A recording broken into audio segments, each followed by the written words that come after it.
Bonjour les taureaux, pour la semaine du 4 au 11 mai, les messages. Ici, on vous dit de quitter une situation, un mode de fonctionnement, un lieu de vie, un travail, peu importe. Il y a quelque chose ici qui doit être quitté. On vous demande de l'indépendance ici. Il y a besoin d'avoir de l'indépendance. Il y a quelque chose qui est à l'intérieur de vous qui ne demande qu'à sortir, de l'abondance, mais aujourd'hui, vous êtes dans la résistance. C'est ça qui vous fatigue. Il y en a pour certains qui sont très fatigués, qui ne comprennent pas pourquoi. Ici, c'est parce que vous résistez à l'évidence. On vous dit de partir. On vous dit de vous faire confiance à votre intuition. Votre intuition vous dit que là où vous êtes aujourd'hui, c'est pas OK. Donc, on vous dit de quitter cette situation. Pour les personnes qui sont, par exemple, en couple et qui tout se passe très bien, on ne quitte pas. Mais peut-être qu'il y a besoin, justement, de revoir les choses, de faire peut-être un moment, un temps de pause pour reprendre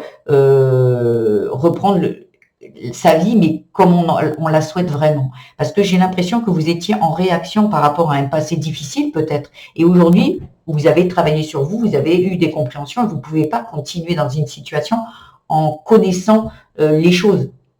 Puisque ces choses-là, le lieu de vie, peut-être le travail ou la personne avec qui vous étiez, faisait partie du travail, faisait partie du contrat, en fait, d'âme pour justement évoluer. Donc avec des personnes, si vous êtes très heureuse avec une personne, mais il y a un temps d'ajustement, en fait. Il y a un recul nécessaire pour avancer avec confiance ici. On vous dit, soyez dans la résilience. Arrêtez de remonter cette rivière en contresens. Laissez-vous porter. Comprenez qu'aujourd'hui, vous ne pouvez pas continuer comme vous faisiez avant, avec toute la réflexion que vous avez eue aujourd'hui. Il y a besoin de prendre de la distance. La distance, c'est peut-être un temps de pause pour certains, et la distance, on quitte pour d'autres. Si la situation, vous n'êtes plus heureux, vous le savez en fait. Si vous aimez encore une personne et que vous n'allez pas la quitter, mais il y a peut-être besoin de prendre du recul pour justement mieux revenir. Ça parle du travail. Le travail, ça parle du boulot. Ça peut parler du boulot, ça peut parler du travail sur soi, ça peut parler de projets que vous avez. Là, il y a besoin de prendre de la distance avec ça, de la hauteur. Et on avance ici. Il y a l'abondance qui arrive pour vous ici. Avec le profit, il y a l'abondance ici. Mais pour ça, il va falloir vous servir d'un échec passé, de ce schéma qui fait que de revenir ici. Il y a la carte magique sur cet échec. Mais si vous faites le bon choix, il faut partir, il faut quitter. Mais quitter, ça peut être juste un mode de fonctionnement, des croyances limitantes, un passé douloureux, pardonner. Il y a des choses à quitter ici. On va voir pour la famille. Je vous ai mis un timer dans la barre de description pour si vous ne voulez pas voir tous les domaines. Ici, la famille, donc là d'où ça vient, l'échec encore. Vous avez vu, l'échec, il est là encore. Impuissance. Avant, dans votre passé, il y a quelque chose qui vous a mis en échec où vous étiez impuissant. Vous n'avez rien pu faire. Vous avez cru ne pouvoir rien faire. Et sur le coup, ça, vous êtes resté comme ça. Ça peut parler de la petite enfance ici. Il y a la mère en dos de deck. Légitimité, talent caché, secret de famille. Peut-être c'est une mère que vous avez peut-être voulu sauver et vous n'y êtes pas arrivé. Cet enfant qui a voulu peut-être sauver une mère enfant.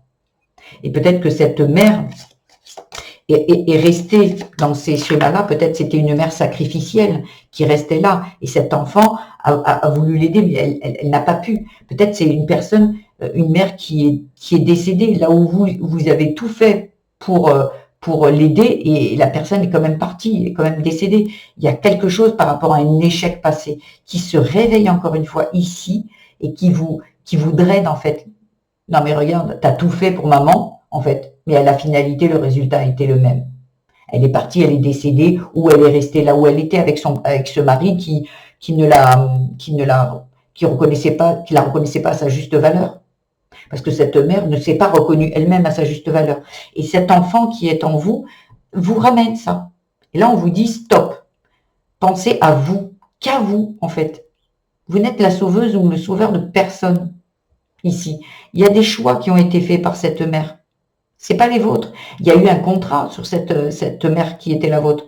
Ces contrats d'âme, elle avait des choses à dépasser, à comprendre. Elle ne l'a pas fait. Aujourd'hui, vous, on vous demande de le faire avec sagesse et compréhension. On va aller voir. Travail. La lumière, la guérison. Oh, waouh. Ça peut parler du travail sur vous. ça peut parler du travail, le boulot, et ça peut parler aussi de projets si vous n'êtes pas en activité ou vous n'êtes plus en activité ici. Il y a besoin ici on va vous apporter la lumière et la guérison ici parce que vous réagissez avec sagesse ici. Il y a peut-être besoin là, à ce moment-là, vous guérissez cette blessure et là, vous vous apercevez que dans le travail que vous êtes, comme je vous disais, c'est plus en accord avec vous. Ça, c'était avant. Peut-être que vous allez être ouvrir votre propre entreprise, peut-être que vous allez partir, prendre une année sabbatique, peu importe. Il y a quelque chose qui bouge ici et c'est très lumineux parce que vous avez guéri. Là, je vous dis, si vous guérissez par rapport à cette enfance, par rapport à la racine, il y a tout qui va se déclencher. Comme les dominos, vous en poussez un, il y a tout qui s'écroule. C'est s'écrouler pour mieux reconstruire, mais comme vous le souhaitez vous, et on ne construit pas sur les ruines de quelqu'un d'autre. Non, on construit sa vie comme on le souhaite. Mais c'est sûr que quand on était enfant, on nous a inculqué des croyances, des valeurs, et on croit que c'est comme ça. Et on grandit en ayant ça. Aujourd'hui, non. Allez vers ce que vous avez envie. Il y a besoin de communiquer par rapport à une impasse pour aller vers le bonheur, par rapport à une femme, encore une fois, une femme dans le sacrifice. Je vous parlais de la maman tout à l'heure qui avait peut-être un mode de fonctionnement sacrificiel. Ben, c'est peut-être ça, aujourd'hui. Vous restez à l'endroit où vous êtes parce que vous avez vu cette mère qui ne partait pas, malgré qu'elle était malheureuse. Donc, il y a besoin de sortir de ces schémas répétitifs, de cette vision qu'on a eue que la femme doit se sacrifier, peut-être pour certains. Stop! Vous avez une vie, elle vous appartient, vous en faites ce que vous voulez. Si vous n'êtes pas heureux dans une situation, ou heureuse dans une situation, vous la quittez ou vous communiquez en disant qu'est-ce qu'on peut faire? Parce que si vous êtes avec la bonne personne, mais vous avez un mode sacrificiel, c'est vous qui pouvez changer les choses. Vous parlez avec votre compagnon ou votre compagne et vous vous dites ok, aujourd'hui, moi, j'ai envie peut-être vous êtes quelqu'un qui restait à la maison, qui avait toujours été comme cette mère à s'occuper des enfants de son foyer. Aujourd'hui, vous avez peut-être envie d'indépendance. Et l'indépendance, ce n'est pas quitter. L'indépendance, c'est peut-être aussi avoir son propre travail, son propre argent qui rentre, ses propres amis, ses propres, sa propre sport, par exemple, le sport, ça peut parler de ça. L'indépendance. On peut être en couple et être indépendant. Là, chez moi, ici, je pense que cette mère ne vivait qu'à travers son mari. Et c'est ça que vous avez vu. Donc aujourd'hui, on se libère de ça. Le spirituel, la puissance du cœur, le point de vue. Ici, c'est vous qui voyez. C'est le choix que vous allez faire ici. Parce qu'on vous dit, vous y allez en force ou vous pardonnez. Soyez dans le moment présent. On arrête de vivre par rapport à la situation passée, par rapport à un mode de fonctionnement et ce qu'on a vu, du schéma parental, d'une mère, d'une femme. Une mère, l'enfant voit par rapport à une mère, par rapport à une femme, il se fait un avis par rapport à la femme et par rapport au couple. Comment une femme réagit, comme un homme réagit. Cet enfant, il observe. Et on vous dit d'être dans le moment présent, d'arrêter de réagir par rapport à ce passé où vous avez vu ça. On réagit par rapport à soi. On pardonne. On se pardonne à soi d'avoir continué à être dans cette croyance et dans ce mode de fonctionnement. On pardonne peut-être à une mère de ne pas s'être émancipée, devenue indépendante. On pardonne.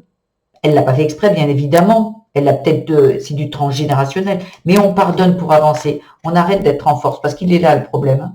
Si vous y allez en force, vous y allez au conflit, vous y allez dans la résistance et vous ne réussirez pas. Pour aller chercher ce profit, cette abondance dans tous les domaines de votre vie, il va falloir faire les choses avec sagesse et par rapport à vous et pas par rapport aux autres. Dans l'amour, le passé, la fatalité, on y est. Le passé, la fatalité, cette mère a pensé qu'elle n'avait pas d'autre choix. Parce qu'elle était peut-être, à l'époque, les femmes, c'était celles qui s'occupaient des enfants, du foyer et de leur mari, et qui restaient là, qui n'avaient pas d'activité à l'extérieur. Leur activité, c'était les enfants et le compagnon ou le mari. Ici, vous pensez que c'est la même chose. Je ne peux pas penser par moi-même. Je ne peux pas être indépendante. Si, on sort de ça en fait. Le passé, la fatalité, c'est non. Et peut-être on reste avec quelqu'un, mais on l'aime pas. Mais oui, mais on ne divorce pas. Parce qu'il y a des amoureux derrière. Mais peut-être que vous êtes avec la bonne personne pour certains. Vous êtes avec la bonne personne, mais dans votre énergie, vous faites des choses, même si cette personne, c'est la bonne personne. C'est la bonne personne pour vous. Sauf que vous, votre attitude, elle n'est pas la bonne. Parce qu'en fait, vous, peut-être que vous vous bagarrez avec quelqu'un, avec cet autre, en disant ouais, mais moi, j'aimerais bien avoir des activités, des amis, faire du sport, et pas tout le temps être collé à lui ou à elle. Oui, mais c'est vous qui avez un dysfonctionnement. C'est pas la personne en face de vous. Si vous savez que c'est la bonne personne, mais vous lui reprochez tout, mais c'est à vous. Hein. Il est là en effet miroir. Ça veut dire que ce que vous lui reprochez, c'est à vous-même que vous reprochez. Parce que ici, le mode de fonctionnement, c'est vous qui l'avez, et pas lui. Parce que je suis sûre que face à vous, pour certaines personnes, vous avez quelqu'un qui dit « Mais tu devrais faire le métier que tu veux, tu devrais te lancer. » Il est là pour vous encourager. Donc ça, c'est une personne qui est la bonne personne pour vous. Elle vous encourage, mais c'est vous qui refusez d'y aller. Mais quand vous avez une personne qui continue à vous dire « Non, mais tu restes là, en quelle année tu vas aller travailler ?» Ça, c'est pas une bonne énergie. On est là dans la séparation. On est là, mais on se dit « Ah ouais, ok, là, je suis avec la personne qui va pas me tirer vers le haut. » Mais vous devez vous tirer vers le haut. Mais une personne qui est là en train de vous dire « Oui, mais vas-y », qui est dans la bienveillance, qui est tout ça, ok. Une personne qui vous dit « Reste là, reste à ta place », ben c'est là où il reproduit le schéma répétitif des ancêtres, où la femme restait chez elle et le mari était celui qui allait chercher l'argent. Voyez? On va aller voir le petit conseil qu'on vous dit pour finir cette guidance. Pour les taureaux, pour la semaine du 4 au 11, s'il vous plaît, un petit conseil. Une carte conseil, s'il vous plaît. Elle est là. Repose-toi, encore une fois, sur ici, repose-toi et déconnecte. Ici, on arrête de penser avec le mental, on arrête de réactiver tout le temps ça. Si. Connecte-toi à l'univers, à Dieu, au Créateur. Ayez la foi en vous. Vous êtes guidé, demandez de l'aide à vos anges, à vos guides, à l'univers, à Dieu, au Créateur. Demandez, mais reposez-vous, parce que là, vous avez perdu énormément d'énergie à reproduire ce schéma répétitif. Parce qu'il y a un combat à l'intérieur de vous. Votre âme, elle vous dit, c'est pas ta place. Tu as choisi, ton âme a choisi ça pour que tu puisses en sortir, que tu puisses être indépendante. C'est ça, ou indépendante. C'est ça qui se passe. Soyez dans la résilience. Quittez cette situation. Arrêtez. Prenez de la distance avec ça. Stop. Voilà ce que j'avais à vous dire, les taureaux. J'espère que ce tirage vous aura plu. Si c'est le cas, je vous invite à liker, vous abonner à ma chaîne, mettre des petits commentaires, partager. Ce sont des messages intemporels. Même si la personne avec qui vous partagez n'est pas taureau, le message, s'il résonne, c'est qu'il est bon pour elle ou pour lui. Voilà. N'oubliez pas d'aller voir également votre signe ascendant lunaire et vénusien qui viendront vous apporter d'autres indications, d'autres pistes de réflexion s'il le faut. Je vous embrasse les taureaux et je vous dis à très vite. Au revoir.